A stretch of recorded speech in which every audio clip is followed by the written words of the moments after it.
black history told through a white lens. And I think Helen Zille did the same thing. Yes. And if she had the humility to say that I was a custodian, a conduit, we would respect her for that. But I think you have to be careful when you put yourself in somebody else's story. Similarly, this story of Mayibuye began with a single individual story and his dispute with the previous party. But it's not about that. That was the catalyst. Black consciousness until Ahang. No, Ahang has nothing to do with me. Not because I'm just saying that now. Myself and my mother, we have huge respect for each other, but not everything is shared in common in terms of approach. Yes. For instance, she would think this thing that I'm doing might not be the best. And I would think that thing that she was doing might not be the best, but I would give her chance to live her dream, and she would do the same for me. So you didn't participate in Ahang? Not a little bit.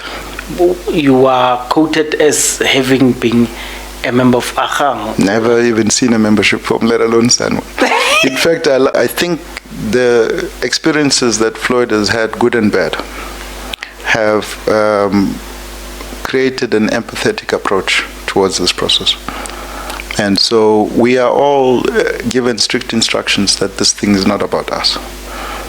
And it's only when people have spoken, guided, questioned us, that we summarize what they said, not to talk about us. And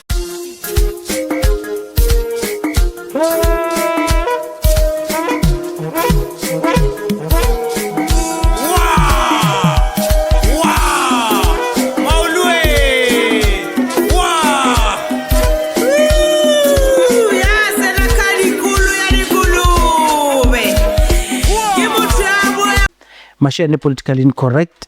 I'm in studio with, I'm going to assume that it's a student or a child of black consciousness.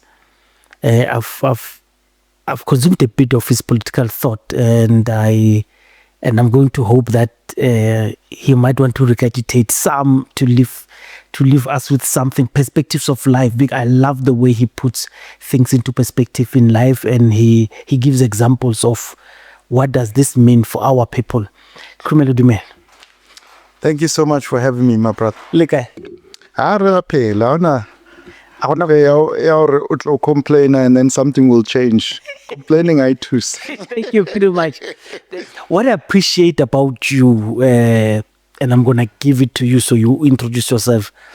What I appreciate to you is, you are a kind of a Cape to Cairo kind of South African, something that is so rare in South Africa for someone to have lived in or to have experienced the northern parts of our country and the southernmost tips of our country. And it gives you two worlds, the best of two worlds, by the way. And you'll maybe with that in mind, you'll just help us shape who are you and how did it make the person that you are today? Well, I think from my point of view, I grew up in a deeply political family. The most influential member of my family internally, not externally, but internally, it was my father's older brother. We called him Uncle Kaya. And he was a deep Pan-Africanist, one of the first people to join the PAC when it started. And so the impact of him being a Pan-Africanist and the things that he brought into the household was deep on my father. In fact, there's a famous quote where my dad says, and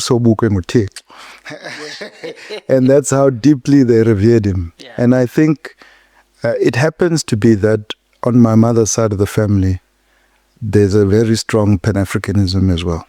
And so we grew up with an understanding that our challenges here in South Africa are not unique. Firstly, they've been had before by other Africans in other parts of the world. But secondly, the character of those challenges were really down to the effects of global imperialism. So we got to think like that from early stage. Just to give you a funny side of it, when my mother had one of those things where she wanted to show that she's real Pan-Africanist, she would buy all of us those African t-shirts. Now, you can imagine she had 7 siblings, and then us, we'd all go out wearing those African shirts. And for a child, it doesn't make any sense. But it also impacts you that, okay, this thing, I can't be ashamed about it because other people are wearing it. So we grew up in that environment where we are still clinging on to the 60s and 70s and the feeling of that time, which was deeply embedded in my family. And so we, as children growing up in the 80s and, the mid-90s, we had an expectation about our future that was very much deeply rooted in the hopes and dreams of liberation struggle. So that's really what's informed who I am and who I've become. Famously, Winnie Mandela was banished in Bramford, and Dr. Ramphele was banished in Linyenye. And in fact, I know Linyenye very well in Zanin. Oh, you do? Yes, and the place, even today, is still called Mamphela. Yeah, so I don't think it was far-flung for her because of a Limpopo roots and background. Like I said, you lived in the northern parts of our country and the southern parts of our country. And when you compare, did it give you the differences of, because Cape Town is whitish, and no matter how much you try to be politically correct on it, it's whitish. And when you compare the both, did you grow up in Linyenye? How many years did you spend there? How many years did you spend in Senwaba, Rwanda, Bochum? But where did you grow up to experience things? So this black consciousness, when it's given to you, it made sense. So you know why the apartheid government chose Linyenye? No? It's because it's the hottest part of our country, and they knew she's sensitive to heat. Oh. So it was a tough introduction. Sunabarana is our maternal family home. Yeah. It's actually slightly cooler and different patterns. There in Linyenye, you can fry an egg on the pavement without any problems. Yeah. But it was my best part of my life. I grew up there for the first 6 years. Okay.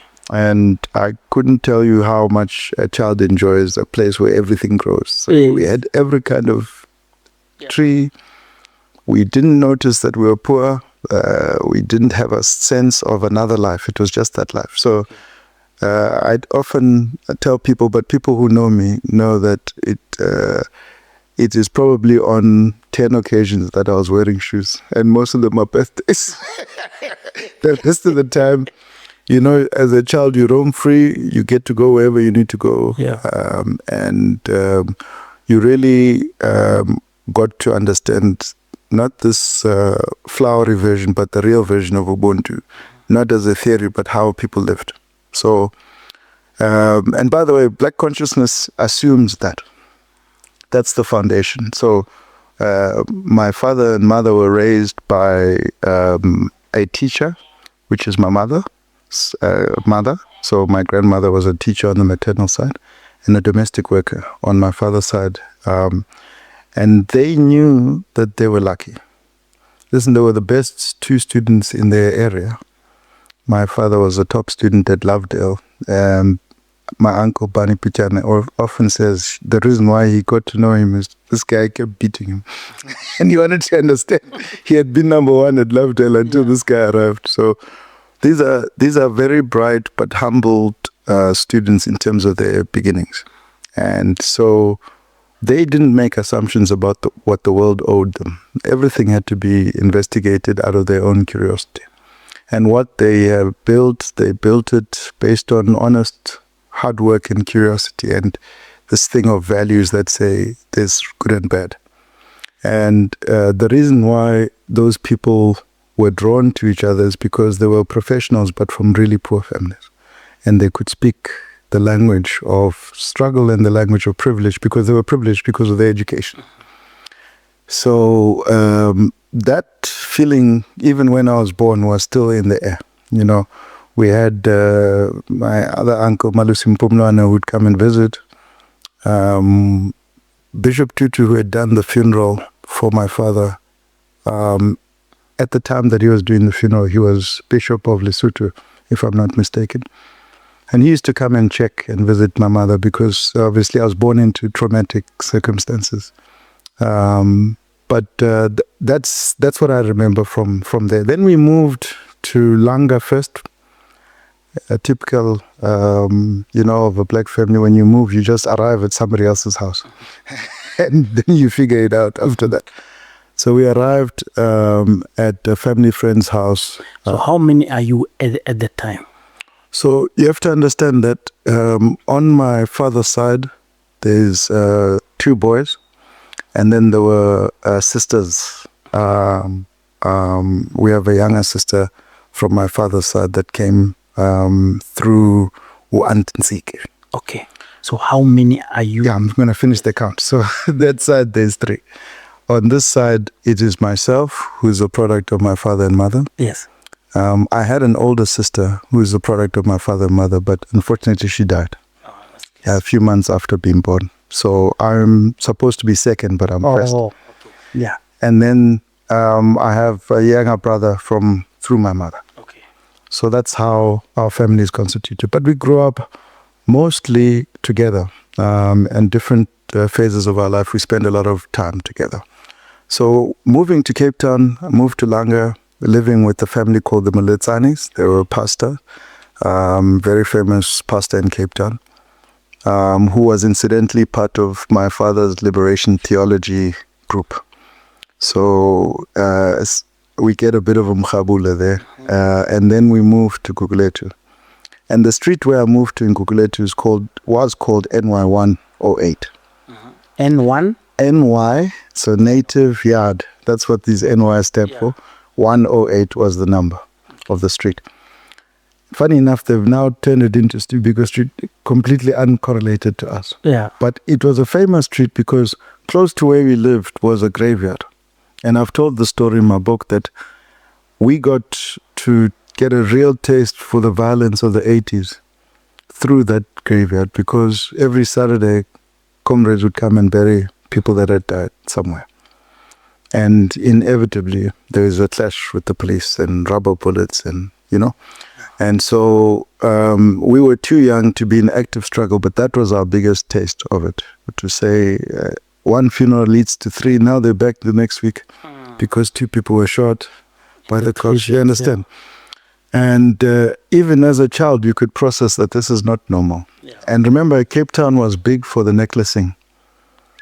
And so, unfortunately, one got to see a couple of those and all of that. So this is the background against which one is growing up. And similar to my parents, I got lucky to be accepted into a school even while we were living in Guguletu. And you're a star in the township school that you're in. Then you move to these other schools and you see there's a big gap.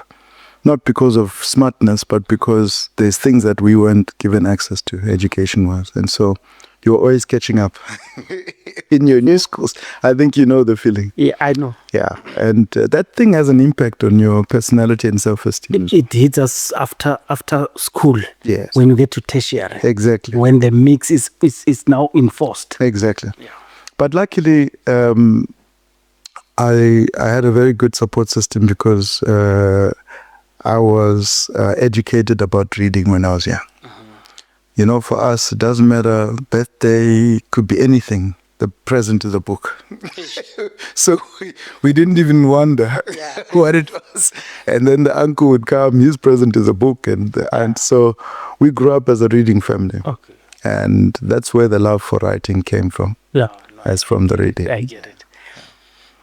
The reason I was asking how many were you, I wanted to check if you were like in the Mulatani who hosted you there. Yes. Was it a case of this? We were 4 of us that arrived. Yeah. And it's a 4-room house already and full. So we had to occupy one room there. Was it you and the siblings, or you were the mother? It was myself, my mother, my younger brother, and Usisi was Kulisle. Okay. So it's all 4 of us, and then that's how we started. Yes. And then we managed to get our own 4-room place. This is after Linyenye. Yes, so from Linyenye coming to Cape Town. Cape Town, yeah. And then moving from Langa to Kukuletu and spending time there in the luxury of our own 4-room. And when she was in Linyenye banished, was she practicing? Yes, she built a clinic from scratch and built a community center. So she was running both. Yes. And the community center is still ongoing. The clinic was highly successful. But that is the hallmark of BCM people. Like, consciousness is about action more than talking. Yes. So you see them by what they do. Yeah, it's that center, like I say, is still in existence today and is still referred to as such. Yeah. So when you get to Cape Town, she studied anthropology afterwards, and she went into academia. That's actually how we got there. Okay. So we got there because of her study of anthropology. Oh, okay. So she had started on that journey, which then led her to get a job at UCT. Okay. As an associate lecturer. So she's a double doctor, okay. A medical and then PhD in anthropology. Okay. Then she began teaching and research, and that's how she grew through the ranks. Okay. Then you remain Black consciousness until Ahang. No, Ahang has nothing to do with me. Not because I'm just saying that now. Myself and my mother, we have huge respect for each other, but not everything is shared in common in terms of approach. For instance, she would think this thing that I'm doing might not be the best. And I would think that thing that she was doing might not be the best, but I would give her chance to live her dream, and she would do the same for me. So you didn't participate in Ahang? Not a little bit. You are quoted as having been a member of Ahang. Never even seen a membership form, let alone sign one. In fact, I make people laugh to say the first time I voted not ANC was this last election. So I'll let you understand it that way. Why were you political? Because is it because you could not find a representative of Black consciousness?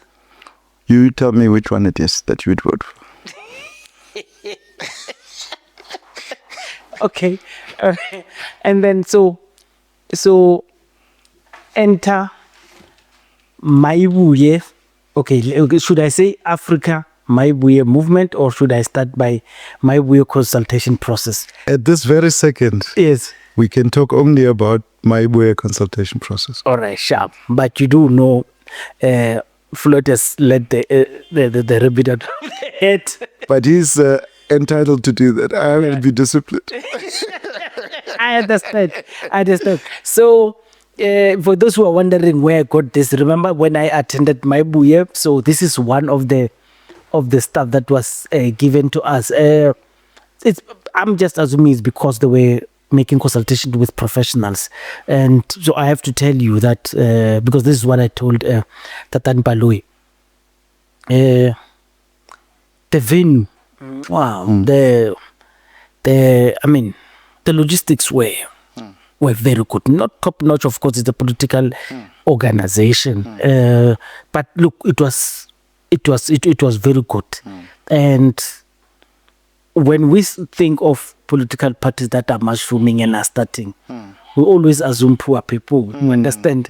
And when you guys can print this stuff that I, as a journalist, I can use on a daily. You see, this is my script that I'm using here because I was chastised by my audience. They tell you, Mashiane, when this guest is speaking, you are here, you are dictating us. So I ended up also let me use. No, they are the bosses. Yes. And how did this thing come about, and what made you to go into formal organized politics? Because this is exactly where we're going. I think firstly we have to contextualize the national convener, Floyd Shivambu. That man has been in politics his whole life, literally, as a full stop. Yes, there's no other activity that he's had. So he's got, I've been in business for 26 years. I've got a lot of relationships because of that in business.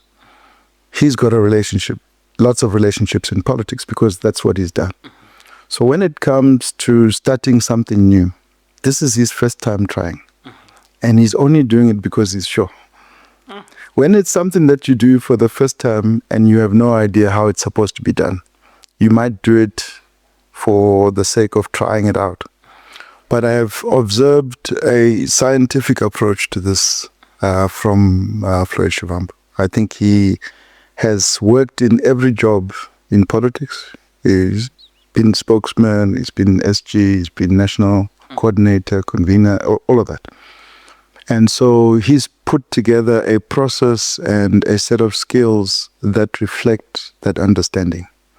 But his biggest skill, which people don't give him the credit for, he's one of, if not the best mobilizers in the country. And separately, he's one of, if not the best organizers. Those are two separate skills. And so to do what we're doing, just reflect that you went to one of, I would say, 15 events like that so far, across provinces. Some in Gauteng, but we're going to do a proper consultation process, a formal one here. But we've been to Limpopo, multiple regions. We've been to Free State, multiple regions, Eastern Cape. Tomorrow we're doing Mpumalanga for the rest of the week. Now, each one of those events require these two skills, mobilization, organization. And so they're happening at extreme pace, and people think when we say consultation, we're going to go and mobilize and organize. No. The mobilization and organization is to get people together and convene them. That's the mobilization part. The organization is to build an infrastructure that allows those people the space to come and give you their feedback. Now, normally politicians would stop there. Then they would go and lecture people and walk out. We spend up to 3 or 4 hours listening in detail. Until the crowd has asked everything and stated everything, we don't disturb them. And this is the same whether it's professionals, which you went to, or villagers, students, youth by themselves, spiritual leaders, traditional leaders. Our job is to create the space and hold the space for a genuine conversation about the current realities of South Africa and the future according to the people that we're listening to. I was telling you that the foundation of Black consciousness is Ubuntu. And I think the experiences that Floyd has had, good and bad, have created an empathetic approach towards this process. And so we are all given strict instructions that this thing is not about us. And it's only when people have spoken, guided, questioned us, that we summarize what they said, not to talk about us, and to answer the questions that they asked in as genuine a way as possible. So that approach appeals to me. It feels very familiar because it's old school community work that hasn't been done for a long time. Our view of what Mayibuye represents, it's the, depending on your politics, the forthcoming version of a long movement. If you look back in our history, there's a movement that was begun by Lembede, Mandela, Oliver Tambo, youth generation, the young version. So this is now in the 50s. And that movement pushed South African politics into liberation struggle. The men before and the women before were about integration with white people. And that is what they required in terms of meeting the Queen and discussing that how can these young Black professionals become integrated into the South Africa that was in the 20s and 30s. Lembede's generation spoke about the future for the first time. The future of a South Africa that is the terms of which are dictated by Black people. When I say Black people, I'm using the Black consciousness definition of Black people, which is anybody with any pigment that makes them viewed other than white, but also anybody with a psychology that thinks about things from the perspective of the suppressed members of society. So if you understand it like that, you would say Lembede started a movement which went underground in 1964 when the Rivonia trial mopped up that group of remaining youngsters. They were, middle-aged by then, and they were put into jail and or arrested. Some were killed. And it is ironic that just at that time, my father was finishing matric. And so his engagement into student politics was against the backdrop of this arrest of our heroes. And so he took the mettle as a young student to say, since the old people are locked up, what are we going to do about occupying this space? And he began a movement together with my mother, with Pani Pichana and other people of that nature, which we call BCM now. And BCM then started the second phase of that movement from similar times as when Mandela was locked up until a couple of years after my father was killed. So if you look at it, the time AZAPO was becoming a more polarizing political entity. The original members of BCM chose to go their own way. So Uncle Bani told me directly, he was in London and he decided AZAPO isn't the answer for them. So he went his way. My mother refused to join. There were some other people that joined and good new people that grouped up with them, but it wasn't the original BCM crew. And so there was a void and a vacuum and people were looking for a different home. And some of those people, I'm not saying all of them, a lot of them went overseas and joined the struggle from an exile point of view. But some of those people then formed the UDF. And that movement then pushed until 94. So if you understand those three phases, that's the background of our politics. People like to portray them as different. But when you look at them closely and you study, it's been a continuum of a movement that had different character. 1994 changed everything because black organizations became political parties. And we've seen in recent history that political parties have a way of operating that is anti-liberation because they get captured and they have funding issues. They have constituency issues. They move further and further from the people that elected them. And that's what's happened since 94. And what we argue is that we need to rekindle the fourth wave of that original liberation spirit that has driven us here. And we can't do that through the lens of a political party. That has to be done by mobilizing and organizing people on the ground. You've painted a picture of how our politics as Africans have maybe metamorphosed into what we're having now. And now, unlike your mother and your father, they were activists and you were a career politician. And I know modern politicians hate it when we call them career politicians, but you were a career politician. I would like to disagree with that characterization. Okay, you give me my chance, yeah? Okay. So you welcome being called a career politician? No, I'm saying I'd like to disagree with that. All right, it's fine. So I want to sit on this one. You are Mayibuye, and I'm sure you've met Helen Zille in the past, whether professional or I don't know. She used to work for my mother at UCT. Yeah.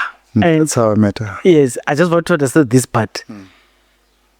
Her claim to fame, and unfortunately, is how she broke the story of your late father.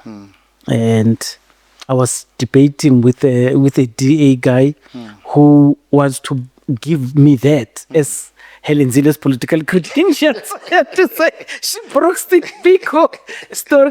She was at work. She was doing. She's doing what you do. Yes, she was doing what I do. It's a school. There's no sentiments and no other things. So, and number two, she's the one, as they say in our political speak, she gave Dr. Mamphela Ramphele the kiss of death and hence killed Ahab. Yes. This is what they say. This organization, you come with black consciousness. And I looked at it. It's not really a broad church, but it's sound people who, in the main, this is me trying to characterize what I'm seeing. Sure. Yeah, people who Jacob Zuma unfortunately will call you guys clever blacks, and you are going to mix with political parties similar to DA. You look like you are going to work with them. How are you going to deal with it? You can answer from the story that broke with the Biko coming here. I just want to understand. So what is the plan of this organization with the modern political parties? So let's just contextualize. South Africa is a country with 60 million people, 4 million of which are white, and 2 million are considered something else outside of black.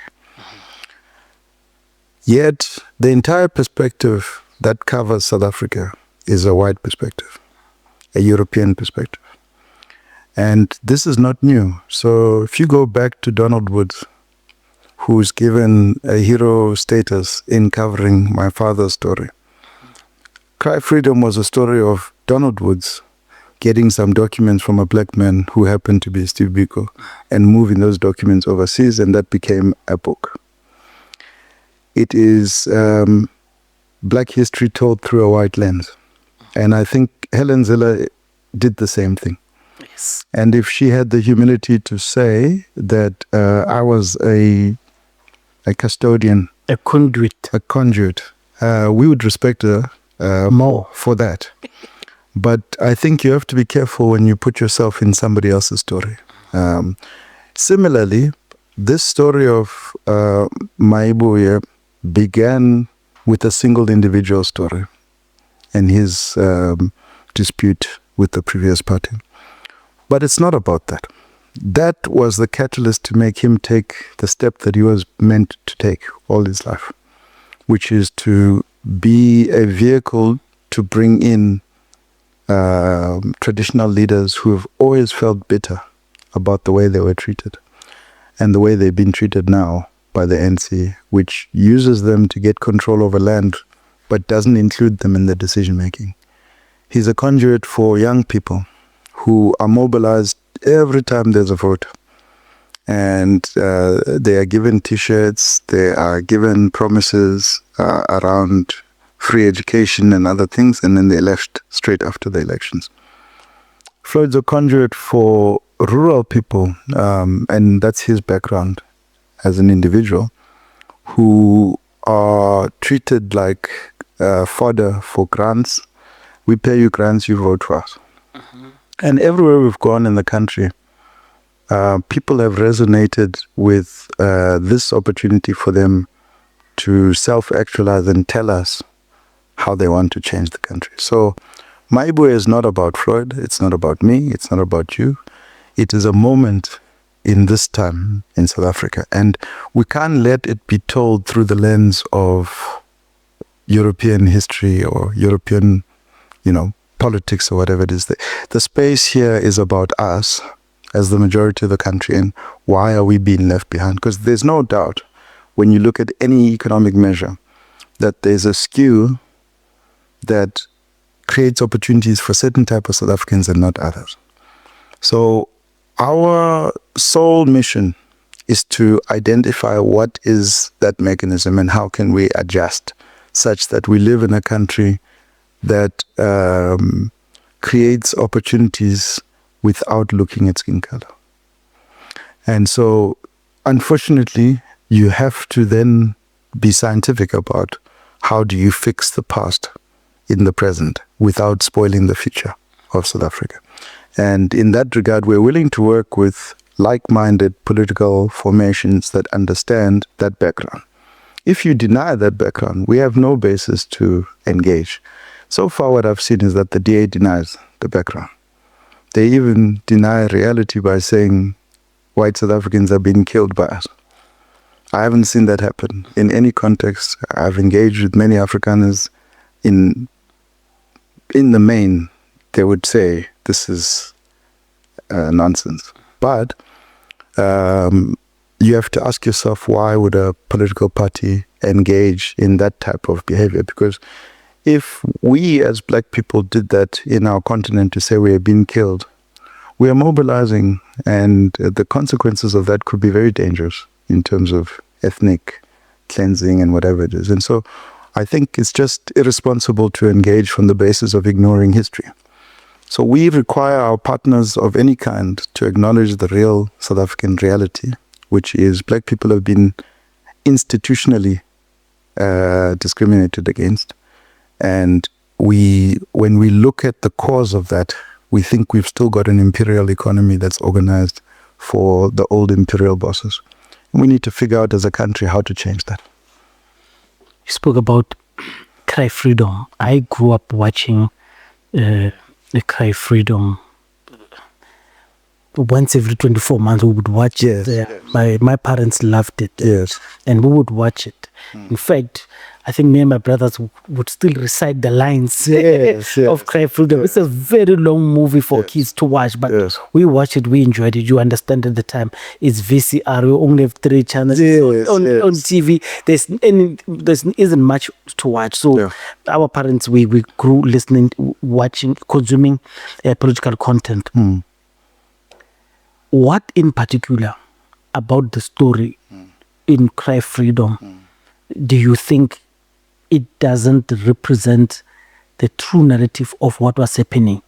If you were lamenting the fact that a white guy was used to sell an African story, similar to Idi Amin's movie. And Sarafina, I think there's 2 people back. They just tell us a story, but they find a decoy for us to listen to.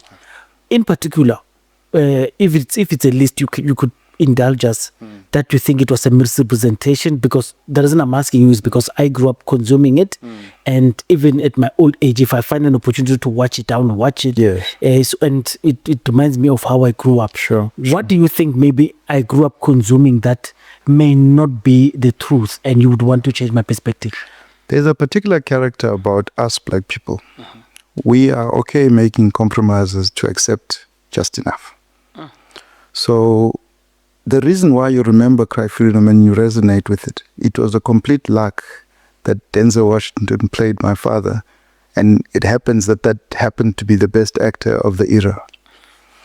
If it wasn't the case, you would notice that there's an uneven focus on Donald Woods in that movie, as if he's a main character. Meanwhile, this guy is the one that you should be understanding where he comes from, where he's going. I'll give you a contradiction. You watch Malcolm X. There's nothing but Malcolm X in that movie. True story. 3 hours. But it was shot by somebody who understands that that story is compelling enough by itself. It doesn't need to be accompanied by a white savior. True story. But we accept white savior complex as our day-to-day reality. So we don't notice it when it's happening. So you do it at work, I do it at work, and we fight it and argue about it, but it's the reality. And unless you get into the political arena, it's only then when you can disassemble the mechanisms that make a white savior complex a minimum requirement for success. Do you understand? So if you meet any person that you've made friends with that was in a position to help you, when they tell the narrative, everything about you is because of them. Do you understand? That was the Donald Woods side of it. I don't lament it because it got the story out. But by now, we should have a Malcolm X version of Cry Freedom. Okay, so let's put it this way. Malcolm X, I mean, what Spike Lee did is he took him from Malcolm Little, his gangster's life, to and how he transformed and how he became this legend. And but cry freedom, not much of that. But here's something positive about it. I grew up thinking Denzel Washington is Steve Biko. So when you were a child, how did it make you feel? Did you think this guy is my father? It's not like that. For the record, just tell them why you did not grow up to meet Biko. Yeah. So the story of my father and mother in the 76, 77 is quite important. Yeah. And I tell it in the book that you were talking Yes. about, Black Consciousness, A Love Story. The story is really that these two students from different parts of the country and very similar upbringing met early on in their medical career. Yeah. But after a few years, my father was kicked out. And so young people, we do it, we break up, make up, and do all of that stuff. But it was very clear from first year of university that these two people were an item. And so my father got banished, or kicked out of school first, and then banished in Ginsberg. And then my mother went to Ginsberg to start Zanimpilo. And so the Zanimpilo became the unofficial head office of the Black Consciousness Movement.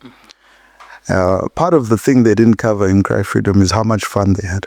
Because when you're putting your life at risk in the way that they did, you have to balance it with an outlet. So these guys cried and partied harder than us. Yeah. And that side of the story remains untold, but that's where the humanity is. And so, when they get back to work, they're recharged and are able to take the risks. So they were both arrested in the late 70s.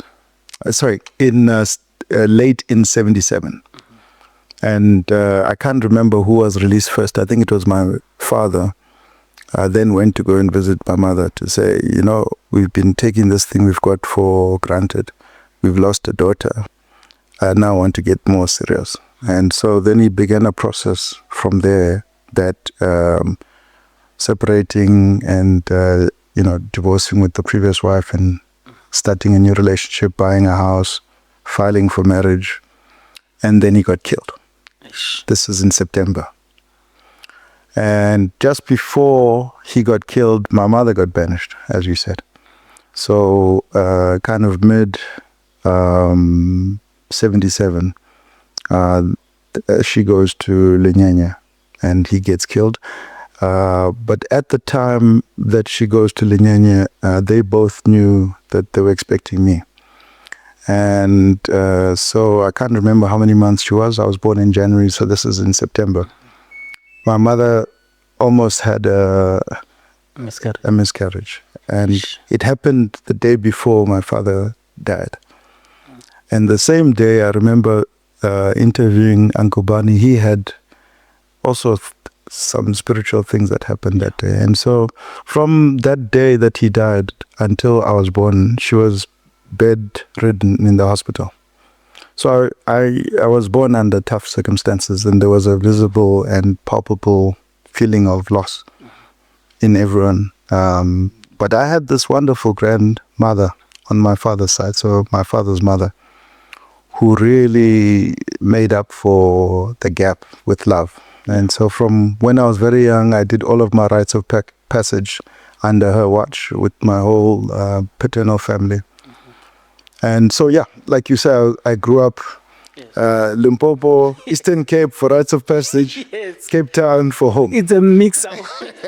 So as a result, I can speak Spedi. Yes. I can understand Sotho properly. Yes. And I can speak Xhosa. So there's an upside that comes from that. Yeah, and it's few people who one of the few people that I know could understand is people who went to maybe Forte from Limpopo.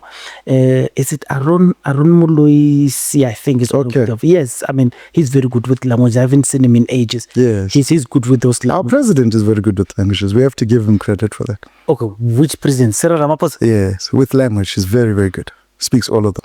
Yeah, but the problem is he hardly ever speaks to Xitsonga and Chivenda whenever he addresses the nation. This is true. He hardly ever does this that. This is very true.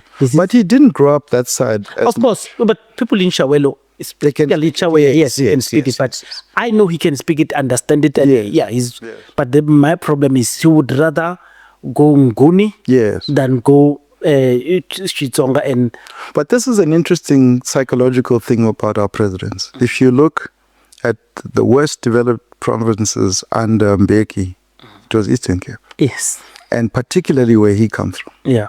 And what you're commenting on with our current president might be a reflection of the same thing, which is they are trying to look anti-tribalistic. Yes. By distancing themselves from where you're from. Yes, they don't want. And I think that's a mistake. It's an Englishman's type behavior. Because ultimately, African people judge you by how you treat your home and how you treat your people. Yeah. And so this thing of favoring where you're from, it's actually a display of your humanity. Obviously, you have to balance it and you can't be completely biased against other people. But I do think that as the new age South Africans, we have to be proud of our heritage. Yes. We have to bring it to the front of our personality so people get to feel how we're made by speaking our languages. And unfortunately, back to that thing we're talking about the European lens, language is one of those things where we're institutionally discouraged. Me and you are speaking in English. We could speak in something else, but the norm is when you're in a formal setting, you speak English. And those are the things we have to counteract. Coming to the past two things we spoke about is, like I say, I confess, I thought Denzel Washington is Steve Biko. Yeah, I did not have any image of him. Yeah. And there are people who did not have an image had images in their heads of who Mandela is. Yes. And in 1990, they were very disappointed to see this old man is Mandela because he was Utiko in people's heads. Yes. And please remind me, I'm going to ask you about the relationship between Biko, the activist, and Sobukwe. Yes. Yeah, because they are the fathers of black consciousness in our heads. Yes. Malcolm X, 3 hours of pure black consciousness in America. They call it what do they call it? Black power. Black power, yeah. They are. By the way, that is the thing that influenced my father the most. Angela Davis and Stokely Carmichael and all of those guys of the Black Power movement. The combination of that and Fanon and his writings, that's what created Black consciousness movement. Yeah. I mean, it's pure. It's 3 hours. You consume it at the end. Mandela narrates. No, they do the Nelson Mandela. It's great. Yes. And in South Africa, we've got an opportunity to do that. I hope you do know that in social media we say, no man, Biko didn't die for this. Yes, I've seen that. Yes. So we've got an opportunity now to have someone playing Biko and I forgot the name of the guy. Kumana Matlingosi. He looks like Steve Biko and people are very happy that he... You must send me his picture. I saw it. Yeah, people are very excited about it. Yeah. I just want to know, it reminds me of when Ilembe was done and stuff. Yes. I covered Mujaji, you know Mujaji, right? The families, the tribal wars and stuff. Yes. When such important audiovisual material is taken out, it's always important to consult with people. So we do not have what is happening in North of Africa. Yes. Our kids think Egyptians are white people. Yes, are pale people.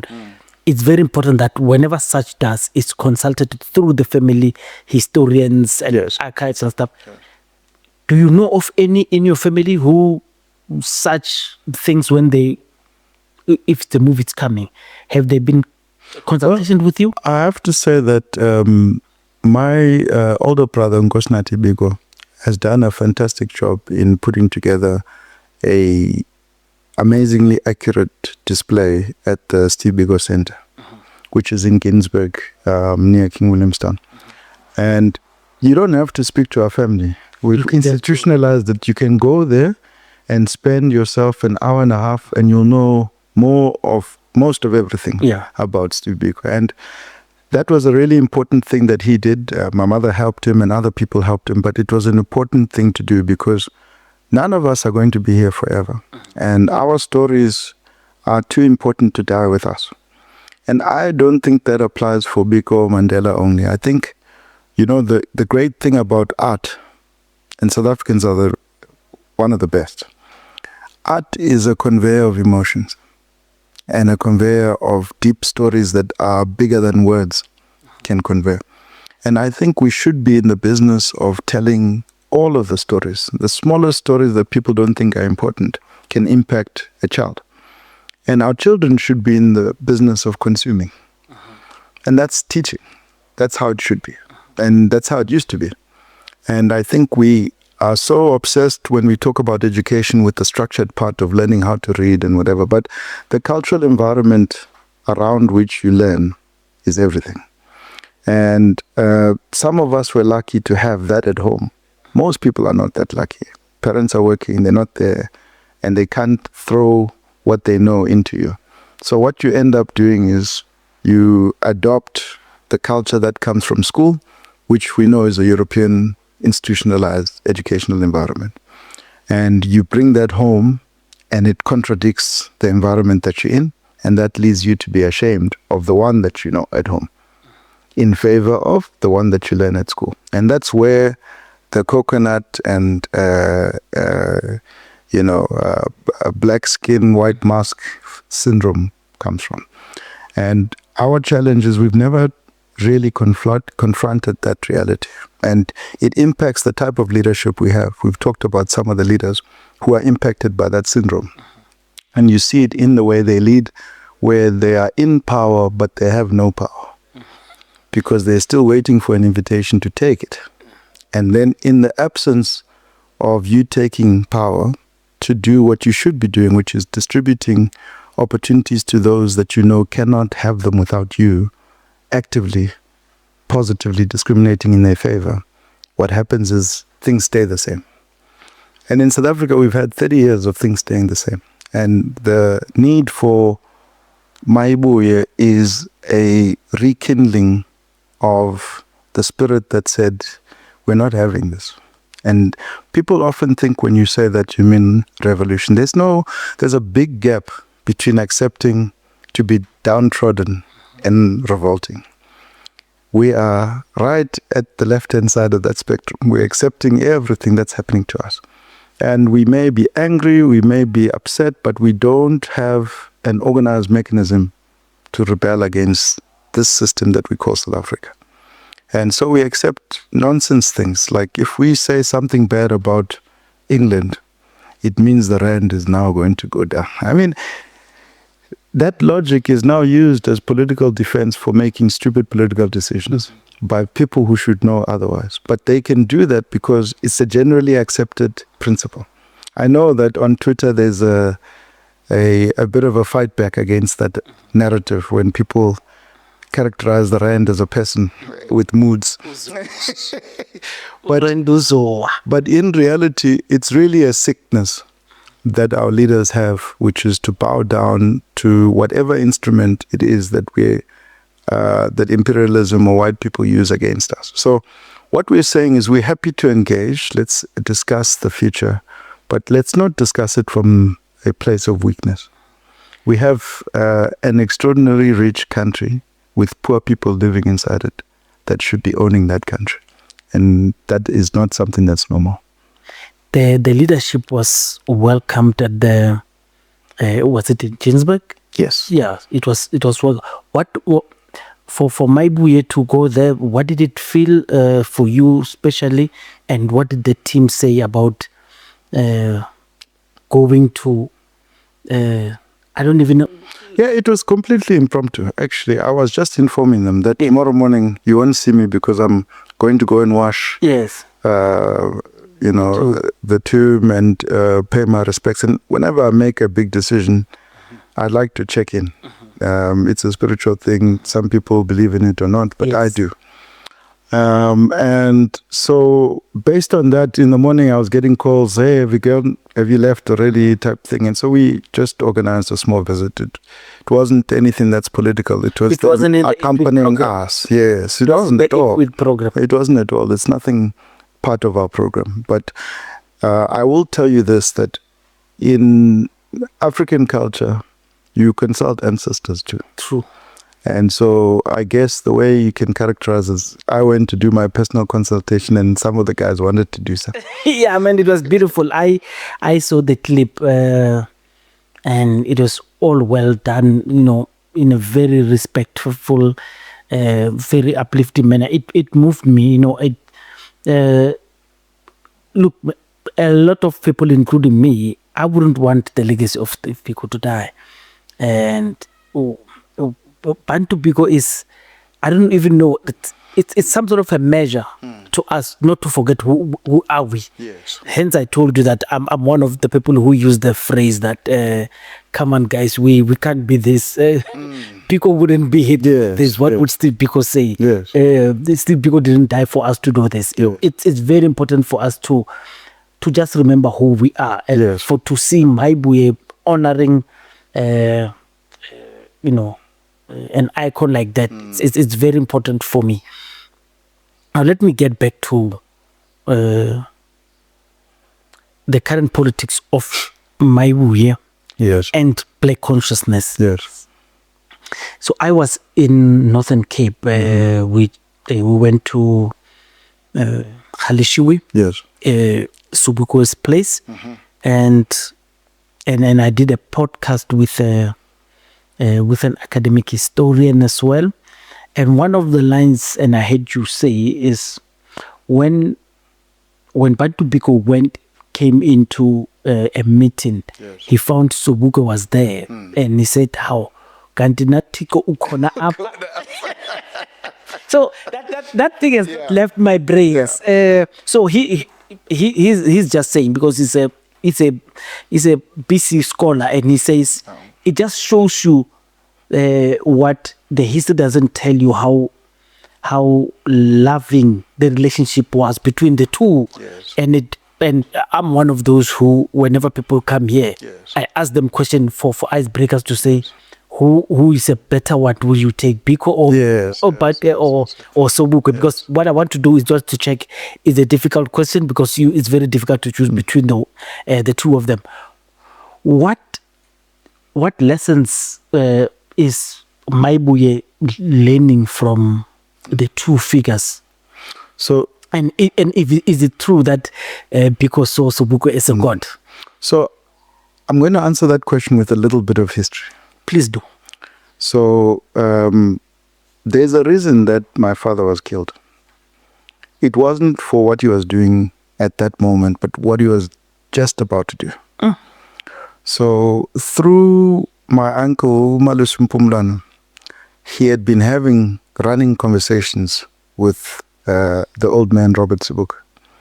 And the conversations were about reunifying the movement. And so the back and forth was about the role PAC has going forward, and how black consciousness and PAC can fold back into the liberation movement as led by ANC. And so if you listen, a year before my father died, he was saying that he still regards the ANC as the vanguard of the liberation struggle. He said it with his own mouth on camera. So in keeping with what he said, he was also having a back channel conversation with O.R. Tambo. And from what I gather, he was going to represent Robert Sobukwe's views there. That's why they were doing the bilaterals. And then he went to Cape Town to convene the people that actually later did the UDF and represent their views in this discussion, so that when he goes there, he can speak for the movements on the ground. The people in Cape Town were BCM people, but they had slightly different opinions on how to move forward. And so that was intercepted by either the Israelis or the US. And they gave the information to the South Africans to say, this is what is coming. So there was a plane organized. My father was going to go and meet OR, I think it was in Lesotho. And the reason why he had to die was to prevent unity. So I go back to history portrays black historic leaders as separate because that's how European history is told. It's about Hitler and then this guy and then this guy. Whereas it's more of a continuum than it's portrayed. Ours is interlinked. Ours is interlinked. In fact, the inspiration is drawn from the older. And when I was in my teens, I was lucky enough to spend 3 or 4 years visiting the old man Mandela in jail. Not for me, but I was accompanying my mother. She would go and visit. We'd also go. And listening to how... Ireland or in Cape Town? Victor Verster. Okay. And listening to how he described my father, you could see this idea of continuum, that they felt slightly relieved that things didn't fall apart. And so they would follow this thing of what are these young people doing in the Viva Frelimo rally and all of those things, because they were disabled from participating, but they were watching with pride. Now, coming back to today, those are some of the lessons that we've got to understand, is that we may wear different color shirts as political parties and movements. We may have different slogans and different constitutions, but if we go back to what are we trying to do? Are we actively involved in the liberation of the downtrodden? And if the answer is yes, history compels us to find ways of working together. And what is happening in South Africa, it's a shame because we are being made to fight against each other for sport. It's an entertainment thing. Oh no, Zuma doesn't like this one, and this one, Shivambu doesn't like this one, and Malema. But if you speak to the individuals and you ask them what are they trying to do, the answer is within 90% of the other one. Now, of course, all individuals are flawed. All of us are. So if you want to judge and say, I'll only engage with the 100% perfect person, you won't have anyone to engage with. So South Africa has to have the maturity to reflect and say, we've got X number of leaders trying to do the same thing. How do we help them mobilize towards one goal? That requires the dropping of egos. It requires swallowing of pride. And it requires for us to stop becoming narrowly focused on numbers. What numbers do this person have and whatever. South African people aren't numbers. So the process we're following as Mayibuye, it's to unearth the thing behind what we call numbers. What are people really interested in? What are they talking about in their kitchen? How do they leave home prioritizing things? And aggregate that into a view of this is the snapshot of many different constituencies in South Africa. And we're going to make that document public because we're not using it as a tactic for us. We're going to make it public. And we are hoping that we can agree on that baseline to say, you know what, I may not be Mayibuye, I may not like Floyd, but this, what he's unearthed here, what South Africans have said to us, that is more or less consistent with what I thought, but now I've got words for it. I've got numbers. I've got context. And we want to put that forward as the agenda around which to agree, not ourselves. And we hope that it will be received in that spirit. And based on that, we can have mature conversations with people that are like-minded. Mayibuye would eventually become a political party. You speak about the unity of, and how important it is that these political players, heads of these political players and political ideologies, see one, but also work together. Because even if they like each other, but they work separately. You see there was an attempt with the Progressive Caucus in Parliament. Yes. And egos came in, and that thing is not flying anymore. And too much to the detriment of us who love the spear organizations. By the way, I often spoke about the 3 spear organizations. Now I'm saying is the 4 spear organizations: Mayibuye, ANC, MK, and EFF. They all have spears. What is unique about our spear? It has a pen at the end. Intellectual. No, Yeah, is that the other side of the spear is knowledge of how much fighting costs. And it forces you to the table. And when you get to the table, you have to turn that spear around and use a pen in whatever context you're in. So we agree that we are similar in orientation. We're definitely left of center. And that makes us similar in that regard. But what we're trying to bring to the table is not to convene people as politicians. We think that's the problem, that all of these modern attempts at working together is they were convened by politicians, and by definition, there's a bias towards your own organization. And what we are doing is to actually say we need to be convened by stakeholders of South Africa. Those stakeholders are traditional leaders, so they are kings that can convene us. They are civil society heads that can convene us. They are black business people that can convene us. They are youth, they are women. And we need to find a collective convening capability that brings these organizations around the table, including unions, and has a first principles discussion against the backdrop of the information that we've just received from South Africans to say, if we agree that this is what needs to be done, how do we do it? And the what and the how have to be agreed before you start, because once you get going, the personal stuff always surfaces. But the nice thing is, in our culture, if you're convened by umalume in the beginning, when you fight, what do?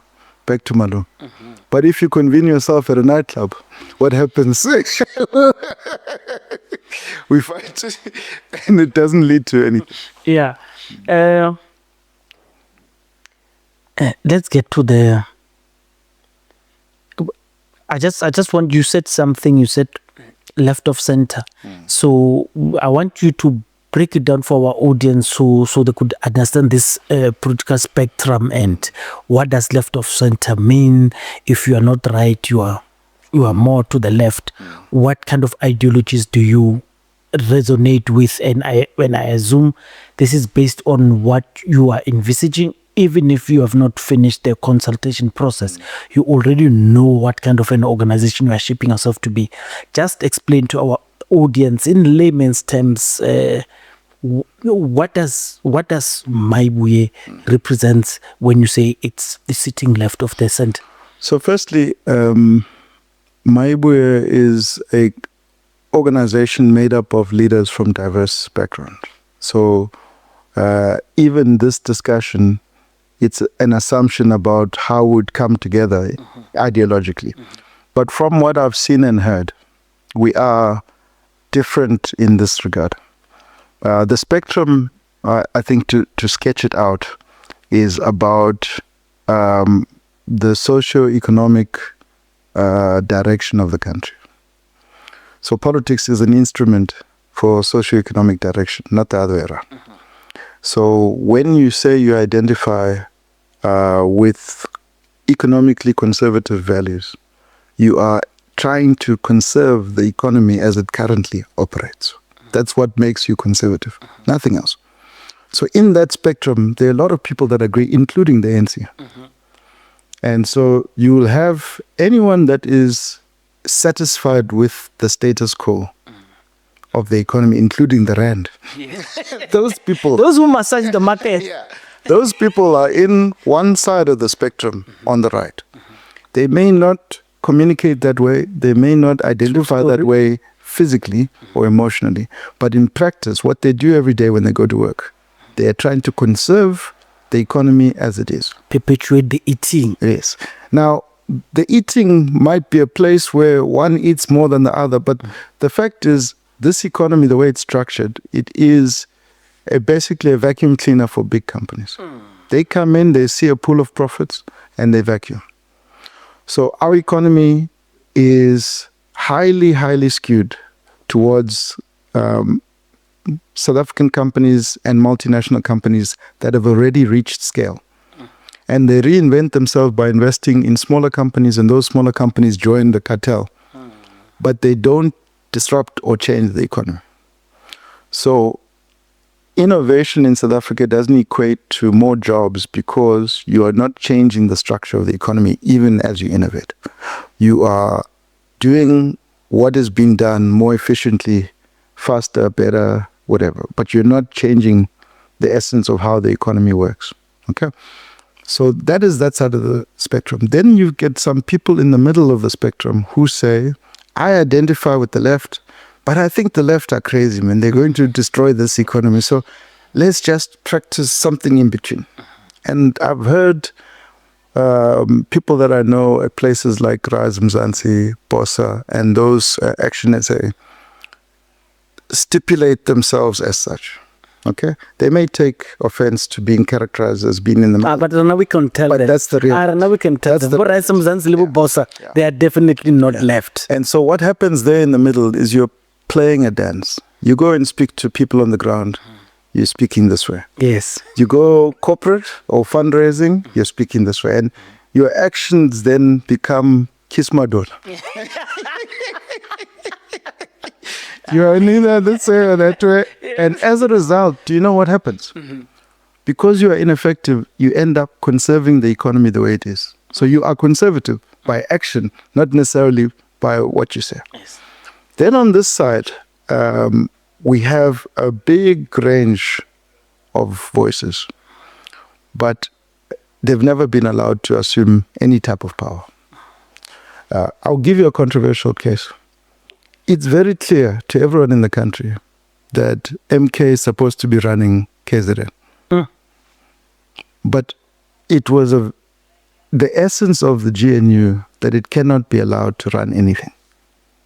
And obviously, you can then put on top of that the ineffectiveness of the MK in terms of how it maneuvered to try and take control of KZN. But the result is those that wanted to conserve the economy couldn't let MK run a port of that magnitude, couldn't let Zulu people have self-actualization in the economy on a day-to-day basis. So what they had to do was to rob a legitimate voted structure of exercising. Rob or outplay them on a chessboard? Robbing is not illegal sometimes. So whatever maneuvers were made, whoever needed to be twisted one way or other, something happened. Doesn't make sense. So I'm using that as an example of the extent to which the system would go to preserve itself. Okay? And you have to wonder if it's like that at a provincial level, at a national level, it's going to be worse. So the winds that are blowing against those that want true liberation for the country are going to be very heavy. But on this left side, what is lacking is organization, structure, and discipline. And we think that if we take the voices and the platforms on the left of the spectrum and work with leadership there to give them this organization, structure, and discipline, I think we're going to find that, logically speaking, in a country with 80% that have more than 70% unemployment amongst them, that you'd find that people resonate with that message. But South African people are conservative in a different way. We're socially conservative. So when we see change, we assess it very carefully because we don't want to put our vote and our blood, sweat, and tears and our money with something that can fail. And I think the disappointment of the left as it stands right now is they get people excited and they are failing to deliver at the end. And so the delivery failure is about organization, and it's about discipline, and it's about not making family decisions that control the party or individual decisions that control the party. And what we are trying to do is to give a character to the left that allows for it to be an ultimate freer of the country. And one of the things that people that are on the conservative right side don't understand, South Africa's economy is running on one engine even though we've got 4. So it would do better for those that have money if they let it run on all of our engines. But this thing of gatekeeping the entire black community out of the economy, what you're getting is that we're running on that 4 million plus the serfs that are at the bottom of the system and a few of our black brothers that are able to chow. That's not a sustainable strategy. And that's where I think the short-sightedness allows us to even show those that believe they were conservative economically that the future doesn't lie there. The future lies with a South Africa that is completely opened up through the act of positively discriminating against those that are like me and you. It's just unfortunate.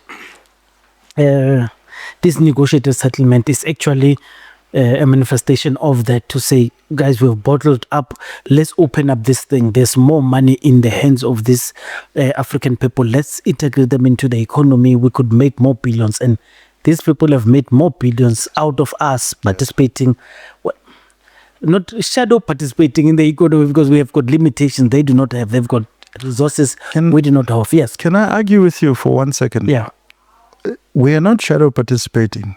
We are a core part of the economy through our salaries and our savings. Yeah. What's driving this economy is the 1.3 trillion in black salaries and the multiple trillions of rands in black savings. That's what's driving South Africa's economy. The problem is the salaries and savings get spent in companies that are 99% owned by white people. Yes. So the decoy was, guys, go and bring your people there. And this is why I always contest that. When we say the liberation movement, and unfortunately ANC takes that badge, sold us during the negotiations, is what did they put on the table? They put us on the table as a bargaining chip to say, so this is where the selling out means. Because they said, they offered that this is how much you guys can make. Yes. And it is us who are making it. But of course, to some degree, to a detriment, because we are not fully participating there. You could be, if you do not have certain connections, you cannot fully participate in this economy. But I don't want us to dwell there. I want us to do this. The question that I have is for 2026, and you are not a political party yet. And I would want to know the likelihood of working with certain political parties. And I know it's still early. MTV, still early.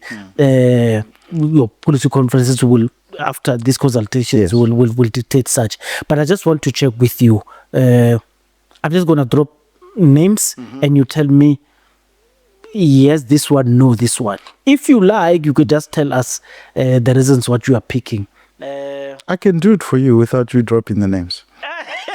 I can do it without dropping the names. Let's see, be the first one. Two names and tell me which one will you go with and which one you Let's go back to the spectrum. Okay. Right? Anything that's in the center leaning left, we can work with. Yeah? But we have strong conditions under how. But you also said others pretend to be this side. Well, they know they're that side. Because they don't know how. Do you know, some of the people that we mentioned are friends. And they do the same thing that me and you do culturally, which is to take as an assumption that things have to be the same, otherwise we'll end up making irresponsible decisions. I've heard them say that. The irresponsible decision is status quo. That's where I start from. If you look at something, there's a ball that's falling, a glass ball. To sit like this is irresponsible. You have to reach out and try and grab it. You can't worry that I'm going to hit the mic and what. You have to do the responsible thing. So our job is to activate the consciousness of those in the center and those in the left in different ways. The center, you want to engage them in a way that allows them to see that you've got a sensible economic plan that isn't actually going to jeopardize the future of South Africa. And you take away this thing of you're a rebel rouser and you are likely to, I think that engagement puts the onus on us to describe the different type of change we are proposing. With those in the varying part of the left, the engagement there needs to be about values. That there's a cost to everything we do, and that cost is borne by ordinary South Africans. And so if you want to partner with us, but now you want to rewrite history of Morocco, we have to engage about those values. Because that history isn't just words. It matters to people. And if you can adjust history there, you can adjust it here. So let's engage about that. Similarly to the way you want to build an organization may be around you as an individual. But we have to try and persuade you that that might not be the best way in terms of meeting the needs of South Africans. So each one of the formations that you would likely mention by name, I would like to look at it structurally and say our work in the center and in the left is varied, values based on the left, and with the duty that we assume to convince those in the center that there's a different way of organizing South Africa. Those on the right have to watch that process and take their own view. We're not going to approach them. And they have to watch the process mature and say, where is the future likely? Where I am or on this side? And when they come to us, we should have organized ourselves in a way that allows us to dictate terms. Because the GNU approach, as me and you have seen, of saying under what conditions would you allow us to keep power, it's a regurgitation of 94, but happening with a lack of depth, a lack of preparation, and under very, very twisted circumstances. And we got sold again through this GNU process, as you described. And we can't have that happen again. And if that means that we have to put our principles above having immediate power, that's what we have to do. And one thing that I'm comfortable with working with National Convener Floyd is that he is obsessed with values-based decision-making. Mmusi Maimane or Johnston Hazen? You can put anyone's name next to John. I'll take the opposite. Okay. Paul O'Sullivan or Nhlanhla Mkhwanazi? It's a non-South African and a South African. It's a different context. I think Nhlanhla has taken a decision that has led to important conversations. And those conversations are about understanding why law enforcement and peace and security has struggled in South Africa. And it is because it's captured, just like the politicians. And so the web that he's exposed is the politicians are personally captured, but the institution of the police, the institution of intelligence are institutionally captured. And between those two, we can't secure our borders, we can't secure our neighborhoods and communities. And he's come forward to say, guys, I've unearthed this information and they want to kill me because of it. So I have to tell you about it before they do. Now, there's no bigger patriot than that. He might not be perfect, but you cannot challenge for now the overall assertion he's making being very serious and needing to be investigated properly. Samora Machel, Gabriel Mugabe. Definitely Samora Machel. I think, there's this phrase that you can die early or live long enough to be a villain. And when you die early, you're more likely to die a hero. And I think the problem with Mugabe and some other politicians who we won't mention is they lived long enough to sell out. And many people that you speak to in Zimbabwe contextualize the land issue as beginning with a sellout in terms of the Lancaster House Agreement. And then for him discovering that he was played and then trying to recover at the end. And so when you look at the life, you lose this early energy that Mugabe had, but also the middle part where he really fought toe-to-toe with the British and tried to reinsert or reassert. It was too late. But it was too late. And so the lesson is that if you compromise your values and principles, the enemy will always assume you'll do it again. Yeah, it will catch up with you. Jacob Zuma, I hear you were substituting him to say if someone lives longer. I just thought you were talking about Jacob Zuma. Jacob Zuma or Julius Malema? No, those two I won't choose from. I would say that they have played a meaningful role in getting us somewhere as a society. I think we can't... That's your first question, you're chickening out. No, I'm going to answer. We can't underestimate the role that Jacob Zuma has played. I think it's very important that we don't. He's not a perfect man, but he has provided a different dimension in the liberation struggle. And I think Julius Malema has been instrumental in making politics a contact sport again, removing the passivity that was seeping in and exposing people that were just caving into white interests.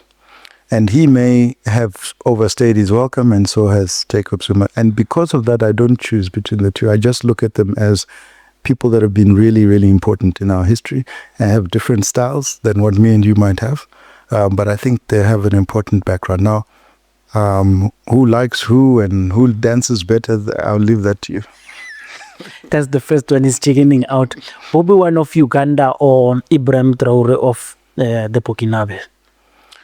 You know, it's a difficult one because we're not close enough to the details. There are many people that will look at our country and think, for instance, Julius Malema is a blemishless hero.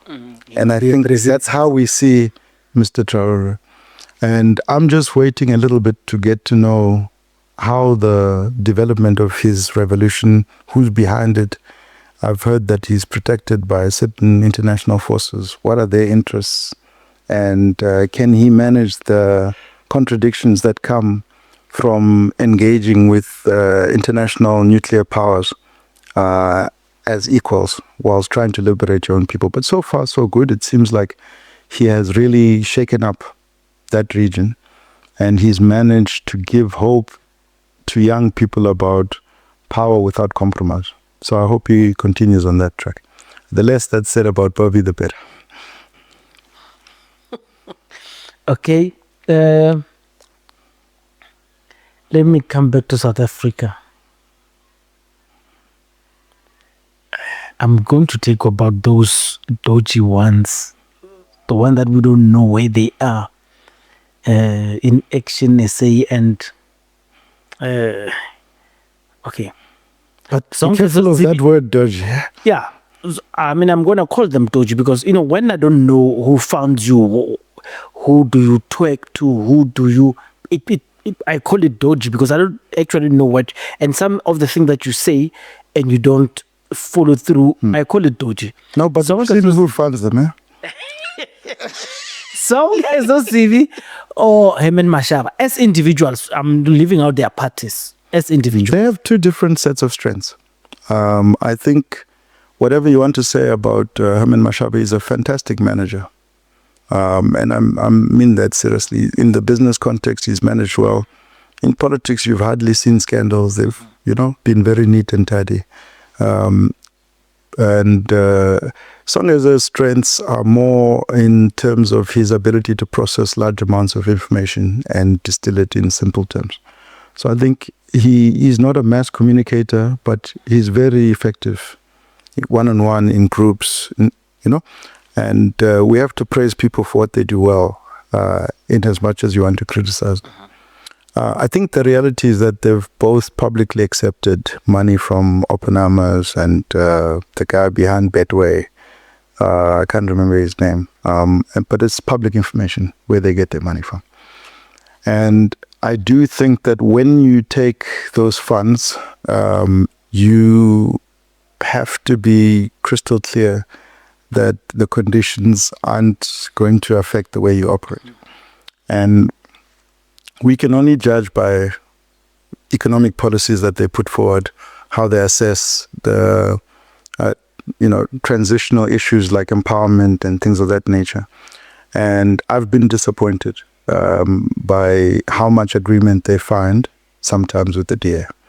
And I've been disappointed by how the positions of power haven't, particularly in the case of Herman, translated into a massive impact in terms of black people's lives. So if you run a city like Johannesburg, there should be a legacy there that we can point to.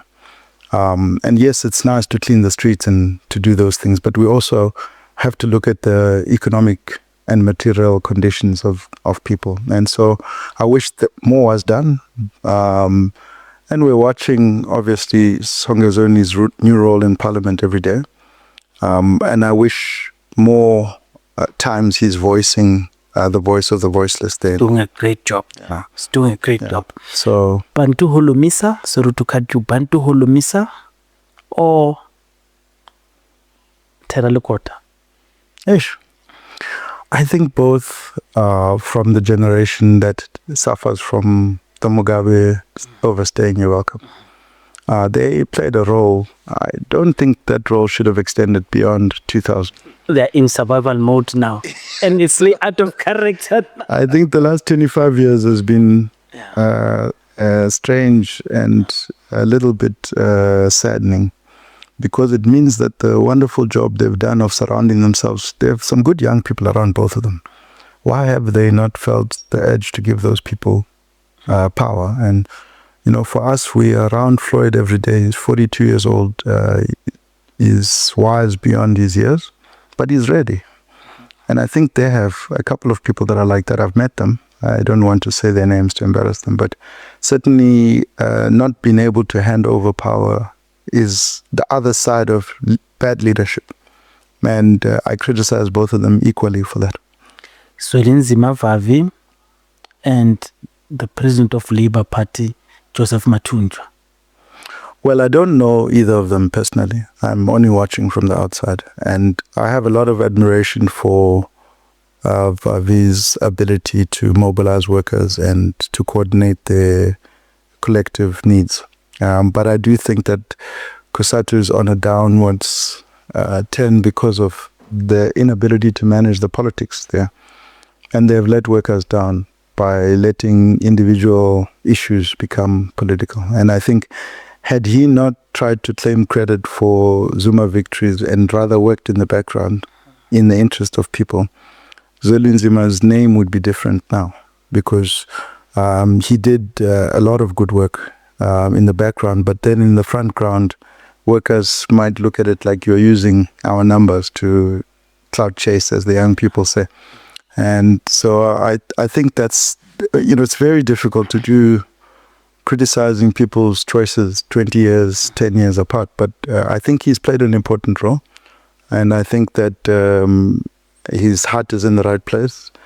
I think we would welcome engaging him. But obviously the circumstances have to be around values-based liberation movement rekindling, as opposed to numbers and constituents being used to establish a position. And I think I don't know him, so I don't know which direction his mind is now, but definitely welcome engaging him. Mr. Mthunjwa, I've never met him, and I actually haven't followed much what's going on. There have been some scandals that I've seen, but I don't have enough information to take a judgment. Okay, so you say Zwelinzima would be a notch better than Mathunjwa? No, I just don't know. Yeah, because the importance of this exercise, just to know, according to you, which one is a better.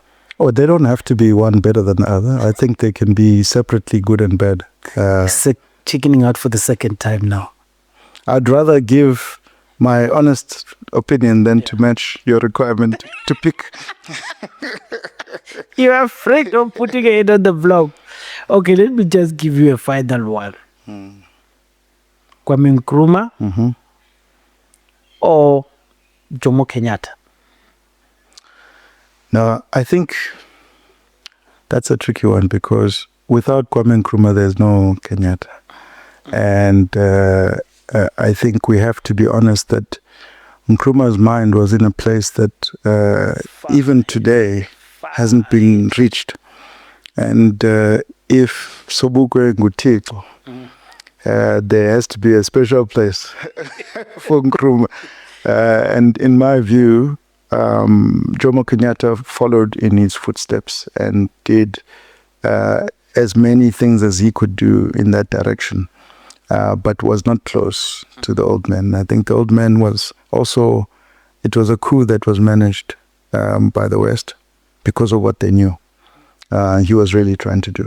And I think most young people out there who've never heard of Kwame Nkrumah would do themselves justice. Just put on a YouTube clip or pick up a book and read a chapter. But he's one of the most incredible leaders we've ever had. Squeezing the last one. Patrice Lumumba, Thomas Sankara. That's a difficult one. It is. It is. I recently met the oldest son of Lumumba, and I felt such a kingship with him because their father was also a humble roots, ordinary man, and is known for a stance that led to his death. And so that story really resonates. But there'll be people that like the intellectualism of Sankara. But Lumumba was a doer. And the things that he did in the short life were very, very impactful. And so I think that one is more of, do you like chocolate or vanilla? Personally, I liked Lumumba because it resonates more with me, but I could have gone the other way. Okay. No. So, by the way, just a disclaimer. I would ordinarily use Biko and Sobukwe, and I would, of course, use Dr. Mamphela and Helen Zille, of which I did not use it for obvious reasons. Mashiane Politicallyincorrect, that's fine with us. Anything that you wanted to say that you think we have not covered? Yes, I think I just want to outline the process that Mayibuye is going through now so that the audience can understand that this has not been a haphazard process. We've, as I said earlier, engaged in tens of different communities around the country. We are at province number 4, going to province number 5 afterwards. We anticipate meeting and engaging with communities every day until close to the end of next month. At which point we will convene ourselves as a team. We've got more than 100 leaders that are guiding this process. And we will ask them what they've heard, how to prepare a report around it, and commission certain tasks, and then take a view of, have we received a mandate to form a movement? If the answer is yes, then we will action that mandate and organize ourselves accordingly and announce ourselves to the South African people. So that is what our next 6 to 4 weeks looks like. Thank you very much, Mashiane Politicallyincorrect. Again, being kind to our guest. Don't want to ask more questions and get him trapped there. He's a man on the road. He must go back to the campaign trail. Thank you very much for listening, Eitera. All right, man. Did we enjoy that? Yeah, no, we enjoyed. Sure.